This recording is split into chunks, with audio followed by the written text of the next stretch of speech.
Un peu de talent d'acteur et un diplôme de psychologue. Un cocktail parfait pour une pyramide financière.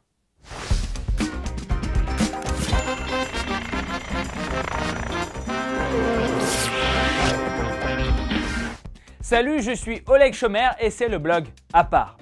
Hollywood, contrat avec Netflix et HBO. Aux États-Unis, une nouvelle étoile est née. Mais Zach Avery n'est pas prêt à refaire bientôt les tapis rouges. C'est au tribunal qu'il devra montrer sa meilleure performance. Le jeune acteur américain risque 20 ans de prison pour avoir organisé une pyramide financière quelque peu originale. L'escroquerie pourrait s'élever à 700 millions de dollars.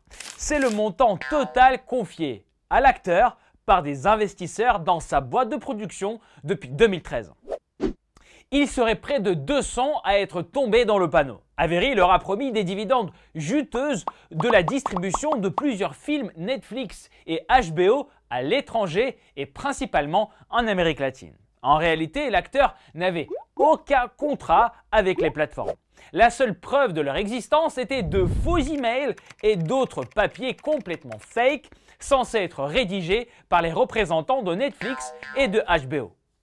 Zach Avery aurait peut-être pu gagner un Oscar, mais il a préféré ne pas attendre et a commencé à vivre comme DiCaprio. Une maison payée 6 millions de dollars avec 700 000 dollars de travaux, voiture de luxe, montre, bref, une vraie vie de star.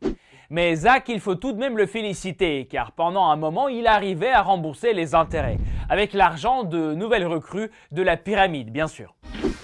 Mais il y a peut-être une solution. L'acteur pourrait par exemple écrire un réel scénario sur ses escroqueries et le proposer vraiment à Netflix ou une autre plateforme. Le public va adorer. Cette année, une nouvelle série sort sur Netflix justement. Inventing Anna, elle s'appelle, avec Julia Garner dans le rôle d'Anna Sorokina, une Allemande d'origine russe arrivée en 2016 aux États-Unis. Ici, elle s'est fait passer pour Anna Delvey, l'héritière d'une fortune de plusieurs dizaines de millions de dollars, soi-disant. Pendant un an, elle va vivre dans des hôtels de luxe, dîner dans les plus grands restaurants de New York, tout ça grâce à de faux chèques. Parmi les victimes, des banquiers, des hommes d'affaires et ses nouveaux amis influents. Mais par rapport à Zach Avery, le montant de l'arnaque de Delvey Sorokina est presque ridicule. Seulement 275 000 dollars. Elle sera tout de même condamnée à 3 ans de prison.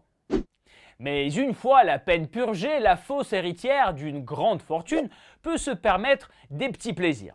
Elle signe un contrat avec Netflix de 320 000 dollars, sort un livre, donne des interviews, développe un projet NFT et lance sa propre marque de vêtements. Dommage que récemment, elle s'est fait arrêter à nouveau à cause d'un visa expiré et se fera sûrement bientôt déporter en Allemagne.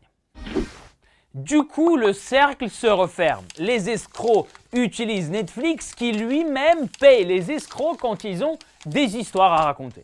Racontez-nous les vôtres et dites ce que vous préférez regarder sur Netflix ou d'autres plateformes en ce moment. Likez, souscrivez à Blog à part, partagez l'épisode. On se retrouve jeudi. Ciao, bye.